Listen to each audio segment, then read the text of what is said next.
বাংলাদেশ ভারত সীমান্তবর্তী মেহেরপুর জেলায় সতর্কতা জারি করেছে উভয় দেশের সীমান্তরক্ষী বাহিনী। ভারতীয় বিএসএফ এবং বাংলাদেশের বিজিবি উভয়ই সীমান্ত এলাকায় চলাচল সীমিত রাখার নির্দেশ দিয়েছে।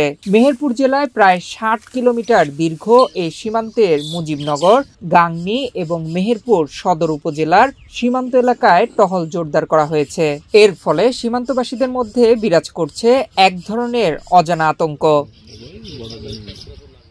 সীমান্তের নোম্যান্স ল্যান্ডে দুই দেশের কৃষি জমি থাকলেও ভারতের কাঁটাতারের এপারে থাকা প্রায় ২,০০০ বিঘা জমি দীর্ঘদিন ধরে বাংলাদেশি কৃষকরা বর্গা নিয়ে চাষাবাদ করে আসছেন। তবে সাম্প্রতিক সময়ে পাক ভারত যুদ্ধের সম্ভাব্য উত্তেজনার কারণে বিএসএফ এই এলাকায় চাষাবাদ ছাড়া অন্যান্য চলাচলে নিষেধাজ্ঞা আরোপ করেছে। আমরা এখান থেকে আসি বেলা আসরের পরে থেকে আসর থাকার পরে এখানে বিএসএফ আমাদের তাড়া হয় যে আমরা না থাকতে পারি, আমরা তার আগে থেকে আমরা পালি।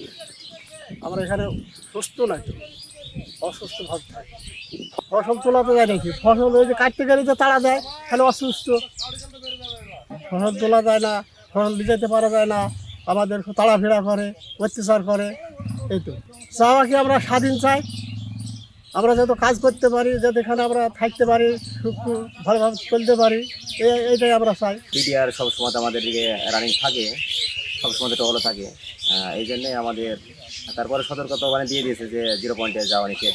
বর্তমানে ফসল কাটার মৌসুম চলছে এবং কোনো বাধা ছাড়াই কৃষিকাজ চলছে, তবে নিরাপত্তার স্বার্থে চলাচলে নিষেধাজ্ঞা ও মাইকিং করা হচ্ছে।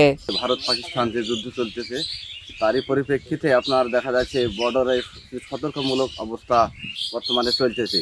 সেই হিসাবে বিজিবি আমাদের যে সীমান্তে যাতে আমরা না যাই, ভারতের বর্ডারে কোলে 0 পয়েন্টে যাতে না যাই, সেজন্য ওনারা মাইকিং করে এবং মোড়ে মোড়ে আমাদের সতর্ক বার্তা হিসেবে বলেছেন আপনারা 0 পয়েন্টে যাবেন না, কোন সময় কোন সমস্যা হতে পারে, এভাবে সতর্কবার্তা দিয়েছেন। এবং ওনারা নিজেও টহল দিচ্ছেন এবং দেখতেছেন যে কোন সময় কোন সমস্যা আছে কিনা, তারা মাঠে আছেন এবং সেভাবে এসে পর্যালোচনা করছেন যে কোন সমস্যা হয় কিনা, এবং সব সময়তেই ওনারা ডিউটিতে আছেন এবং আমরাও সেই সতর্কতা মেনেই বর্ডারে যাচ্ছি না।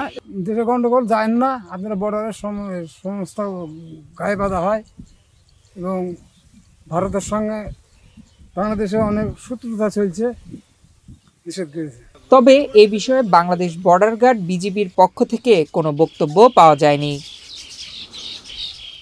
নয়ন বিশ্বাস, বাংলাদেশ প্রতিদিন।